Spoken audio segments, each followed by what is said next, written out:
Ripken Jr.? Yeah, it's kind of interesting is that I've had an opportunity to write a few books, many in the kids series, but this book right here, I had a lot of fun writing it. As a baseball player, you can hope to play 20 years or 21 years in the big leagues, which I did. And then you retire relatively a young man. So I always was fascinated with what would I do next.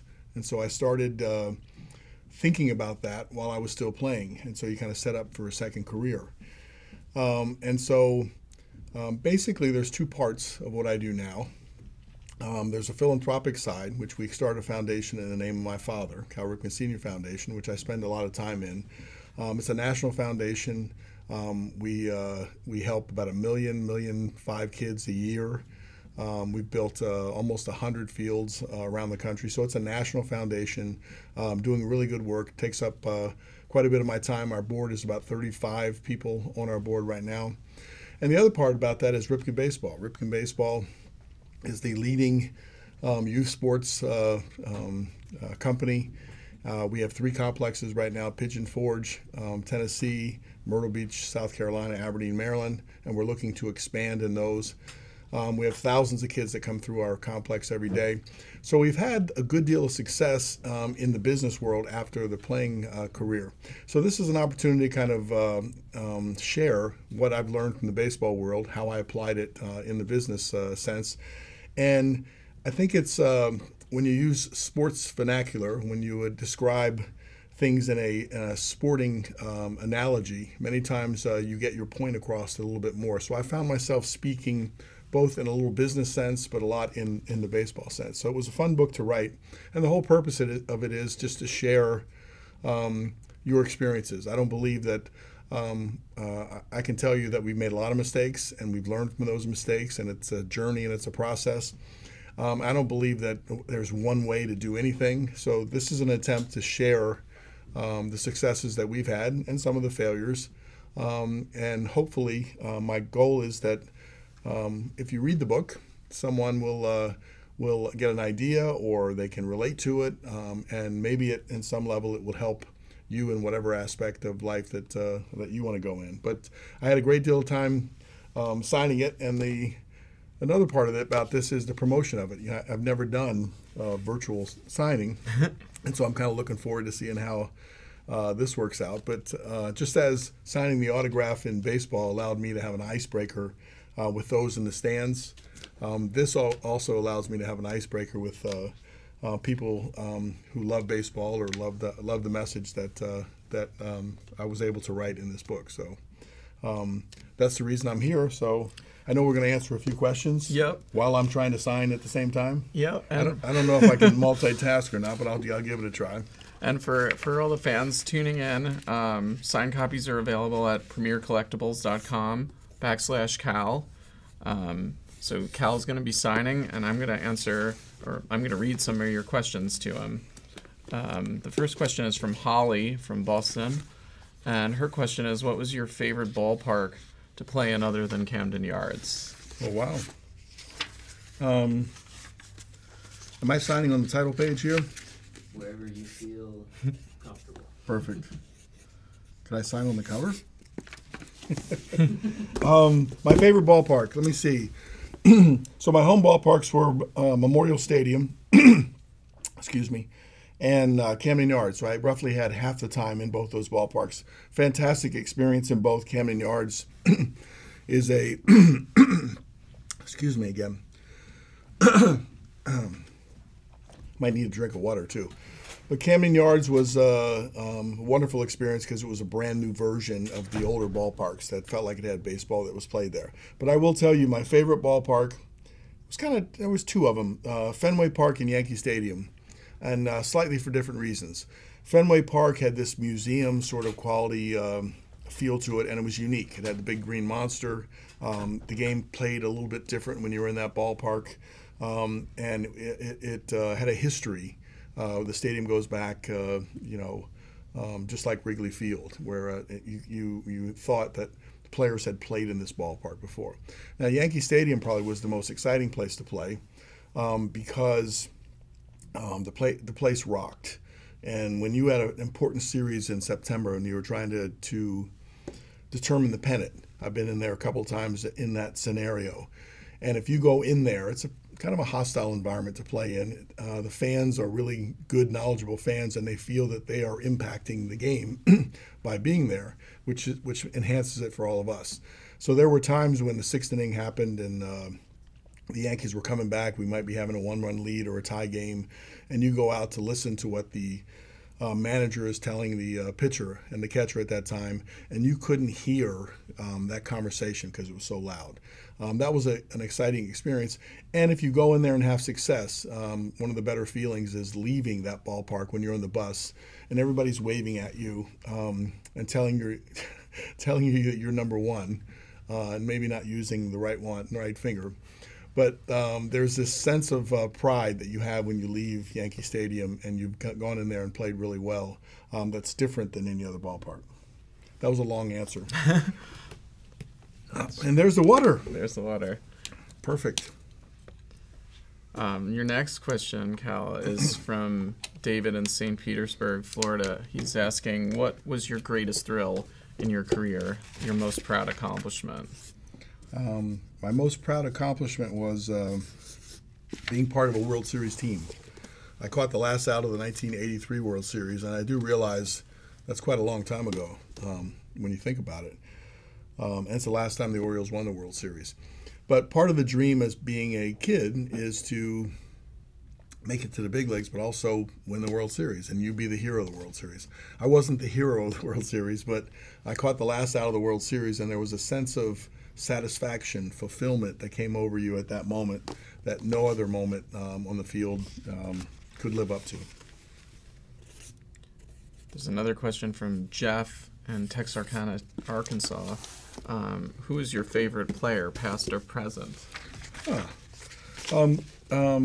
That's an easy one growing up. I was a big Brooks Robinson fan. The human vacuum cleaner, third baseman for the Orioles.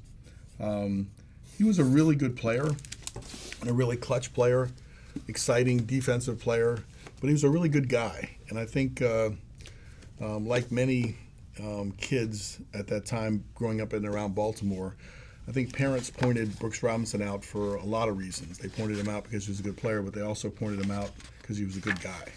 And my parents did the same to me. And so Brooksy was my guy growing up, and I still get a chance to see him quite a bit in and around Baltimore.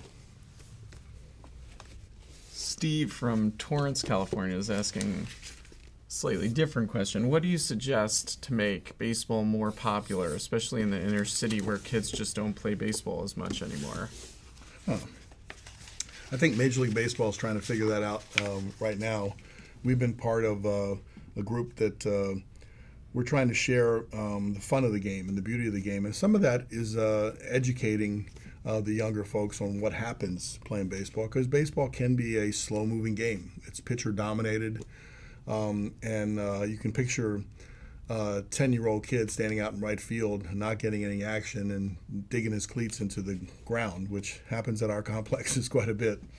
But I think the cool part about that is baseball's thinking of ways where we can start to appeal to the younger group, maybe by changing the rules of the game and creating a faster-paced game. Maybe you start, with people on base in the inning, and maybe you put the count to 2-2, so that you create an action pitch much earlier in the sequence.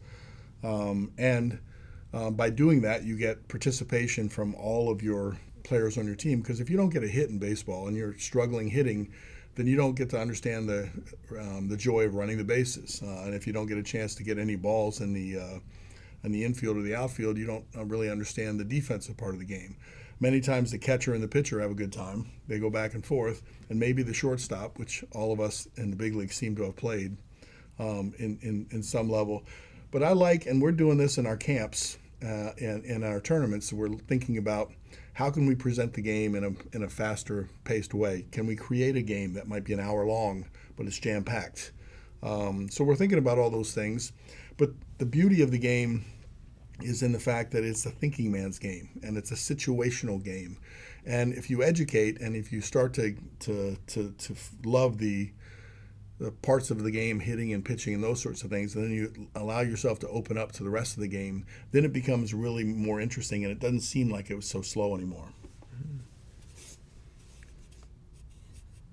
Chad in Oxnard, California is asking, what was the most challenging part of playing 2,131 straight games? Well, the most challenging part about playing all those games, one might assume it's the physicality of it. I never really thought that. There is a physical demand by playing every single day. You're going to get nagging injuries. You're going to get hit with a pitch. You're going to slide wrong going into second base. But I thought the hardest part was mentally convincing yourself that you could. And I think I'm proud of the fact that there's been a couple of my teammates over time. I can think of B.J. Suroff and Brady Anderson that pushed themselves to play in every game. And they finished strong at the end of the season, which then they proved to themselves that they could. Many times in August or September, you feel dead tired, you feel mentally sort of exhausted, and you feel you need a freshen up day, or the challenge is too great, or the slump is too long.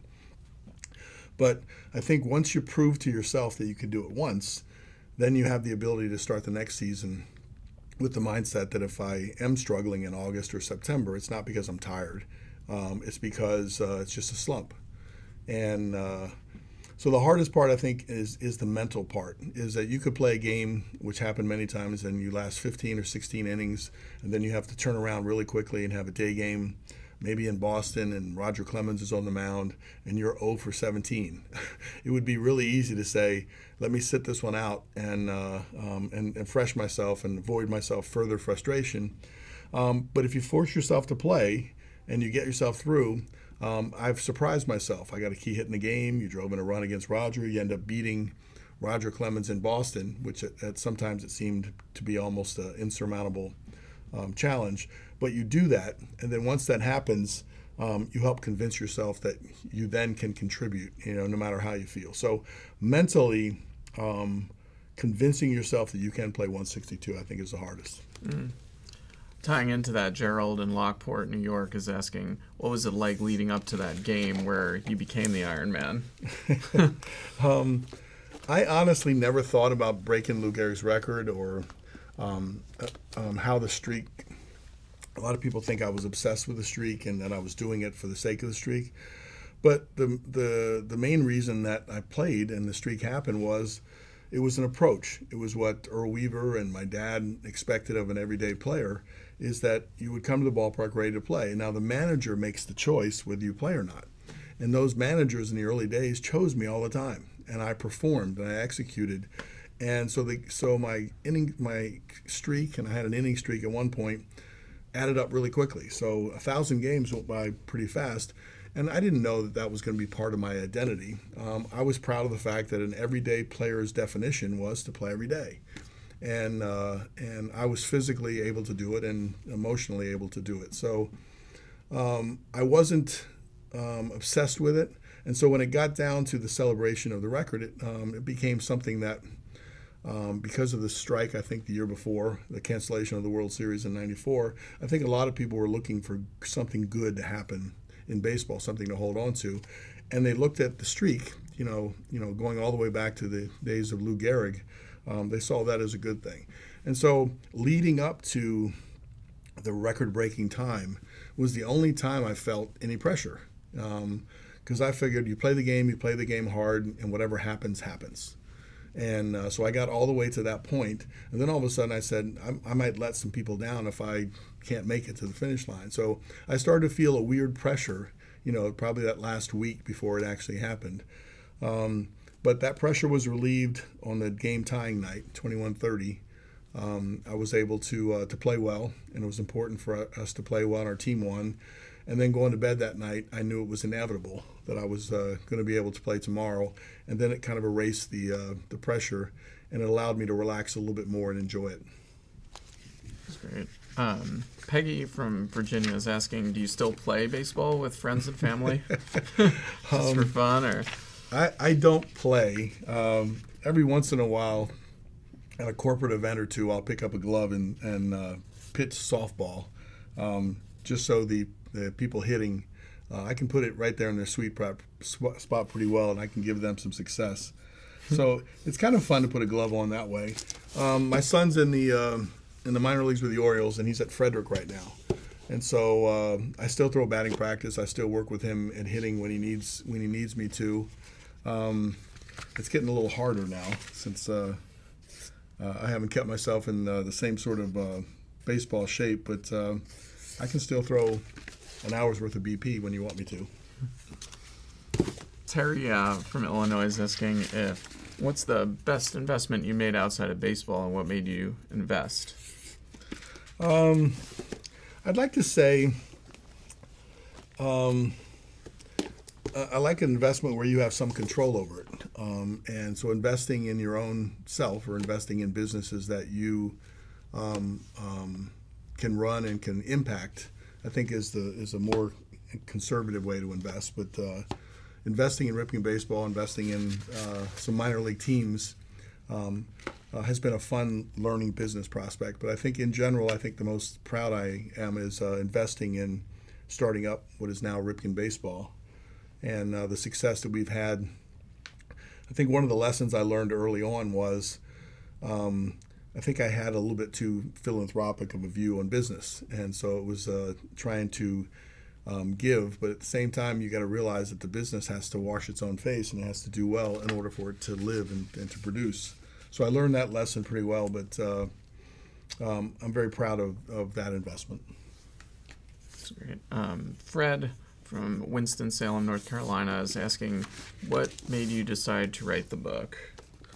I think, I hope I said it in the opening, was just to share some of your experiences. I think, just like in baseball, I would be a shortstop on an all-star team, and you'd have Derek Jeter and Alex Rodriguez and, Alan Trammell and Tony Fernandez, and we'd all be on the same team in different years. And while we were at the All-Star game, we were talking about how we could play shortstop better. So we all learned from our actual experiences, and I remember sharing different things with them, and I remember them sharing things back. So it's in the spirit of sharing and trying to get better because we all love the game.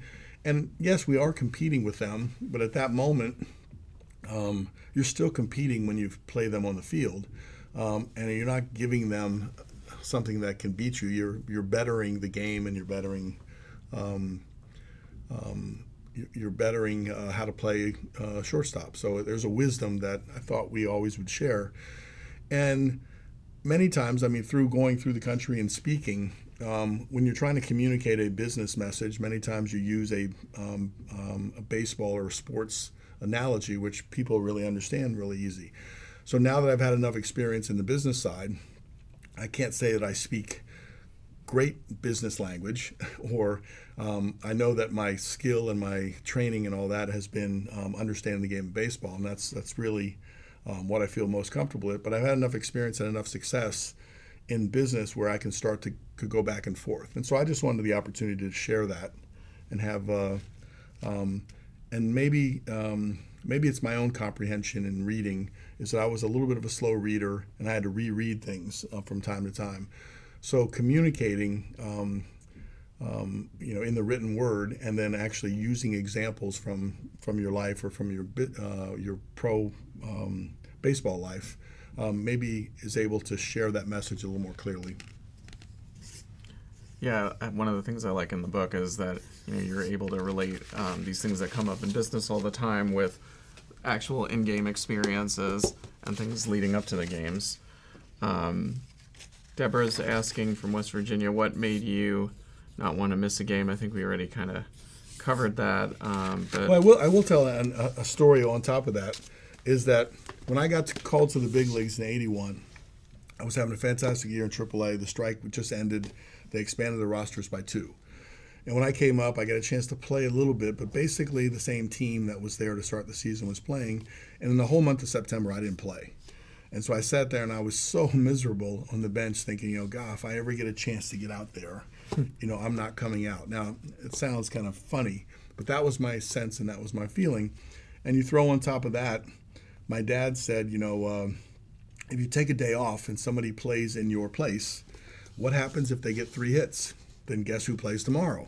And so My dad's advice was, don't let that person get 3 hits. You just go out there and you be the one to play. Now, so that's a little territorial, but I was miserable watching baseball from the dugout all that time, and there is some truth that motivated me to want to play all the games. John in San Diego is asking, what was more rewarding to you in your career, the Hall of Fame or the Ironman record? I think in hindsight, and I didn't think about this when I played, both are wonderful honors. But the consecutive game streak is representative of a process that you go through and you work hard. And one of the great things about the consecutive game streak was everybody would share their streak with me. And we have a session in the book that talks about why streaks are important. But streaks were, it's about responsibility. It's about showing up. It's about accountability. It's about showing up when times aren't good. And so it does build character. It does build who you are as a person, because it's hard to show up sometimes. When you're going through a slump, it's hard to answer the call. And so all these different stories about everyone's streaks that they took great pride in and look back on, I know in some cases when we have some issues where we gather all the people around the table. And sometimes when the going gets rough, we're missing a couple people from the table. You want to be that person that sits around the table at those tough moments and is part of the solution, as opposed to saying, where is so-and-so? And so I think that's why I think streaks are really important, because it is an accountability. But I think I answered the question that wasn't asking me. What was the question? What was the question again? Yeah, if the Hall of Fame or Hall the of Fame or Ironman. So I think the deeper meaning of the of showing up every day gives it an edge. But to be recognized in a career for doing something well enough to be inducted into a Hall of Fame, that's a great honor. And I will say, when you go back up to the Hall of Fame for the new inductions and all the living Hall of Famers come back, we have a dinner to welcome in the new members. And that's a real special dinner. It's only the Hall of Famers, and I look forward to that each and every year. That's great. Karen, it's less of a question from Ashburn, Virginia, more of a comment. She just says, you were missed. The Orioles have not been the same. You're a great leader. Howard from Apple Valley, California is asking, what do you miss the most about playing baseball? You know, it was fun to play catch, and I still have times when I'm doing that with my son or throwing batting practice with my son, my grown-up son now. But I don't miss the games or the success or the failures or, everywhere in between. I miss, I guess, all the things that you would complain about when you played. Traveling all the time, being on the road. I miss being on the inside. And so many times you're on the back of the plane and, you have, as members of your team, people all over the world now, all over the country, different backgrounds growing up, different experiences growing up, and being able to sit in the plane and talk about that and get a perspective that was different than your own. I thought that was pretty cool. So being on the inside I miss, and you miss the people. You miss being part of a team. Mark from Ontario is asking, what's your favorite Earl Weaver went crazy story? Or do you have one, I guess? I don't know whether I have a favorite Earl Weaver go crazy story. I mean, it's funny now that instant replay has come in. You don't see the managers arguing with the base umps like they used to. I can vividly remember Lou Piniella and some of his tirades, and they were pretty entertaining. Earl Weaver had the same reputation, and I saw that as well. Earl Weaver was interesting to me because he was a motivator, and he didn't care if he liked you or not. But his relationship with Jim Palmer was interesting to me. Jim, Hall of Fame pitcher, best finisher of a game in his time, 300-plus innings every single year. But I heard that they had issues every once in a while. And for the first part of my rookie year, I didn't see any of it. I thought it just must all be stories. And then one time, Jim came in and his neck was bothering him for some reason. He slept on it wrong. And he told the trainer that it hurt and he probably couldn't pitch that night. And the trainer went and told Earl. And I thought Earl was going to kind of blow up. But Earl was very, very calm about it. He said, tell him to come in and talk to me. And he went in there. So I turned my chair around and I wanted to watch because I thought it was theater. And basically he said, get your treatment, go home if you have to. This gives me a wonderful opportunity to rearrange the rotation, because I want Scotty McGregor pitching in Anaheim. I want Mike Flanagan pitching in Oakland, and this gives me a chance to do that. And so we'll start Sammy Stewart in your place tonight. And looking at the stats, Sammy's probably got a better chance of beating them tonight anyway. And Jim Palmer says, no, he doesn't. And Earl says, yes, he does. And they went back, no, yes, no, yes. And finally, Jim jumps up, all angry, and said, listen, you, and I won't say any more than that. I'm pitching tonight, and there's not a damn thing you can do about it. And then he walked out, and I wish I could tell you threw a shutout that night. But I look in, and Earl Weaver's looking at me, and he winks at me and puts his feet up on the desk. So he used to play little mind games like that with all of us to try to get us motivated in the right way. Another Jim Palmer story was if he wanted Jim to stay in, Jim would yell in sometimes, you better get somebody up, I'm about done, in from the mound to the dugout. And in Memorial Stadium, you could see the mound out in the bullpen. And so Earl would get somebody up that was least likely to come in. Maybe there was somebody that was struggling and wasn't a good move. And Jim would say, why do you have him up? And he'd say, because he's coming to the game. And he goes, no, he isn't. So those kind of stories, I did witness a few of those. Earl had a gift for managing all of us in a way that got the best of us, got the most out of us. Lisa from Connecticut, it's a different question about how you stayed healthy for all the games, for all the consecutive games. You mean healthy as Health tips. Getting the flu or a fever? I was always pretty healthy in general anyway. Healthy from an injury standpoint. I believe that you get banged up. If you play 140 games or you play 162 and you get 22 games off, you're going to feel essentially the same way. The only time you feel 100% physically is when you go to spring training. First day of spring training, you go, okay, I'm 100%. And then from the rest of that time on, you play to some degree less than that. So it's understanding how I can play with some nagging injuries or something less than 100%. And again, that lends itself to the mental side of the game. If you can convince yourself to go out there and then prove to yourself you can, then every time you get hurt, then you'd say, well, that there's a silver lining here. That normally when this happens, I get hot. I remember hyperextending my elbow, sliding into second base one time, and it really hurt to swing the bat. And I forced myself to play. And I remember I swung at the first pitch, and it was a ball, and it really cringed. And the second pitch, I waited a little longer, got a good pitch, and hit a line drive right at the second baseman. And as I was running to first base, I thought, well, I swing and miss, and it really hurts. When you make contact, it doesn't. So then, in my mind, I pulled back a little bit, stayed within myself, and got a good pitch to hit, and I got really hot. So I kept thinking an injury sometimes is a silver lining to, and maybe that was a mental game I played with myself, but I can remember many times having success after having a small injury. Interesting. Derek from Illinois is asking, as a hardworking blue-collar guy, I'm sure you've had a few bad days. How do you find the motivation to keep driving on, even when it would be easy? Take a day off now and then.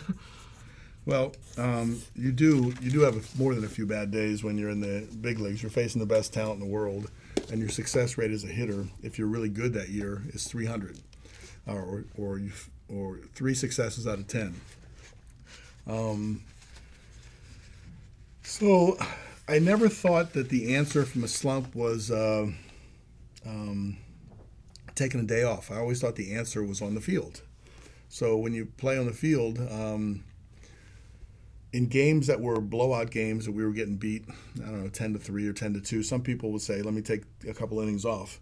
I would look at those games. If you're swinging well, you want to continue swinging well. And if you weren't swinging that well, if you were slumping, then the game time was a chance for you to try something, to make an adjustment that would help for tomorrow. So I always thought the answer wasn't in rest, and it wasn't necessarily looking at film. The answer was on the field. And so forcing yourself to get through those kinds of struggles, and then figuring out how to get out of that struggle. The key to anyone's success, everybody slumps, is to try to minimize that slump as best you can. Try not to do something that will broaden it. And I just never thought the answer was in sitting and hoping that the next time you went out on the field that you would somehow have changed. So I was always searching for the answer on the field.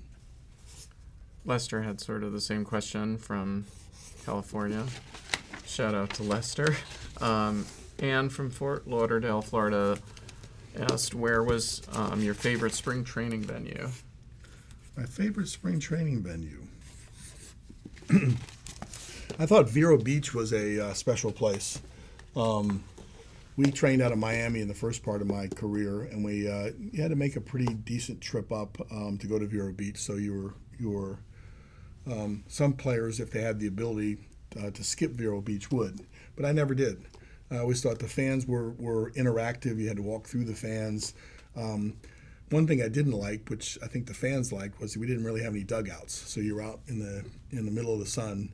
But there was also a relationship between the stands and the dugout at the same time. So that was a unique place. And the wind could be blowing really hard in, or the wind could be blowing really hard out. So you could pick up a cheapy homer or get your feelings hurt. So Vero Beach was really cool. And I also had a real good friend, John Shelby, who played with the Dodgers at that time, and I always wanted to go see him. So I drove up to that game, and then we'd play the game, and then we'd go out to dinner, or I'd see each other afterwards. The spring training complexes have gotten way better now, especially the ones out in Arizona, that they're really expensive stadiums. The ones in Florida that I played in were more like an extension of the minor leagues, where the small attendance. And I always liked spring training in general because it gave access to the fans to the players, and it was a more relaxing environment. Once you've established yourself and you made a team, then your main job was to get ready for the season. And once you go into the season, the pressures of the everyday season then all of a sudden naturally hit you, and it's a different feeling altogether. Spring training, it was fun. Everybody was happy. Everybody was relaxed. And you could interact really well. So I was trying to stall to see if I could come up with another favorite spring training location, but I'll stick with Vero Beach. Thomas from Springfield, Ohio, asks, did you have a goal when you made it to the majors? Did I have a goal when I made it to the majors? I mean, my goal was to make it to the majors. When I was ascending, I didn't know how good I could be. And so the goal was to try to get better each and every year and work hard and understand where you can improve. And I didn't know I could hit 30 home runs. I didn't know I could hit 300 on average. I didn't know you could drive in 100 runs until you actually do it. And so each year presented challenges to find the swing, or to come back and do it each and every time, and to try to find out how good you could be. So I really wasn't a goal setter to say I'd like to hit 300, I'd like to drive in 100 runs. The goal more for me was to try to improve your game. And the hardest part about that, to be honest, is we all have strengths and we all have weaknesses. And then you get to the big leagues because of your strengths, obviously. But that doesn't mean you should ignore your weaknesses. And sometimes it's hard to practice your weaknesses in front of everybody else, because it kind of exposes you. And so I always had the willingness to go out and say, okay, if I need work on my backhand, I need to work on my backhand. If I need work on getting a first step jump during batting practice, I didn't care how it looked. I wanted to improve. So I thought if I improved subtle parts of my game, that I would be a more complete player and I would be better. So that was mostly my goal, was to be a better player. Last two questions, I guess. What were the top two things you attribute your long-lasting success to? The top two things? One, I was blessed with enough ability to play. You can love the game all you want, but unless you have that sort of ability, you'll wash out at a level short of the big leagues. And so I was happy that I had the ability to play. And I was very thankful that I grew up with the encyclopedia of baseball as my dad. Because you could learn the game and know the game. Not that there's any shortcuts, but it does give you an advantage in situational play and gives you a way to think about the game that can prepare you for what might happen. And you could learn that way. So very thankful I had the talent. And number two, that I had my dad that could really teach me the game. That was David's question from Pittsburgh. And I guess final question from Donald in Wisconsin, which was going to be my question too. Who do you feel is the toughest pitcher you faced? Oh, my goodness. I had a mental block when I first came in for Goose Gossage. I don't know. We all remember Goose Gossage. He's a Hall of Fame guy. And I know the radar guns now register fairly regularly between 95 and 100. You see a lot of guys. And probably overall, there are more guys that throw that hard. Our guns, the technology wasn't there to read it out of the hand necessarily. You had read somewhere down the line when it was supposed to be slowing down. And Goose was clearly 10 or 12 miles faster than anybody in the league, and he would hit 100 in that area. So I don't know what the equivalent would be today in his speed, and it looked like he was wild, and it looked like he was kind of mean. All of which I found out later on that was not true, is that he's really a competitor, which shows on the field, but he's not mean. He's a good person.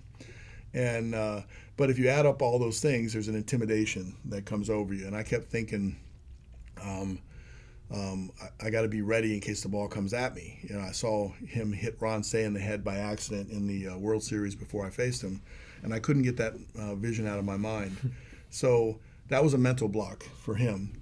And I did find a way to solve that, is that a teammate of mine was good friends with Goose, and they were going to go out after the game, and I overheard them making plans. And so I showed up at the place that they were going to. They invited me into the dinner. And then you found out that what everybody knows is that Goose is a really good guy. And so it took that image out of my mind, and it gave me a little bit more of an edge. But Goose was tough. All the number one pitchers that I faced, I mean, in one year, Pedro Martinez probably had the best stuff in 1 year where it felt like your chances to get a hit off him were not very good. He had the best fastball, the best curveball, and the best changeup in the league, and he could spot him anywhere that he wanted in any time. So even if you guessed right or you looked right, it was very difficult to hit him in that particular year. But I would say Roger and Randy and Nolan Ryan, all the number ones are a challenge. And the best compliment you can pay a pitcher is that you look at the paper in the series before that he comes to you, and he's pitching in that series in like the last 2 days, so therefore he misses your series of 3 games. And I would much rather bypass Roger and Pedro and all those guys. But when you did get a chance to face them, and by playing every day, you never dodged anyone. By playing, if it happened that you were playing them, you would try to raise your game up to the challenge of those pitchers. And there is a difference between the number one on your staff and the number 2 and the number 3 and the number 4 and the number 5. That number one, generally speaking, is going to be your hardest challenge. And so there was a lot of those guys. But I think I named a couple pitchers, but I think Goose was the one that I first had to figure out how to try to hit him. Well, we're going to wrap up. It's been an honor to talk to Cal Ripken Jr. Thank you for all your questions. Go to premiercollectibles.com/Cal to get your copies. And thank you so much. Definitely check out Just Show Up. It's a great read. It's a quick read, too. You'll fly through it. So there's simple words in here, but a good message. Yeah. Thanks, everyone. Yeah, thank you. I really enjoyed it. I got to finish my books, though.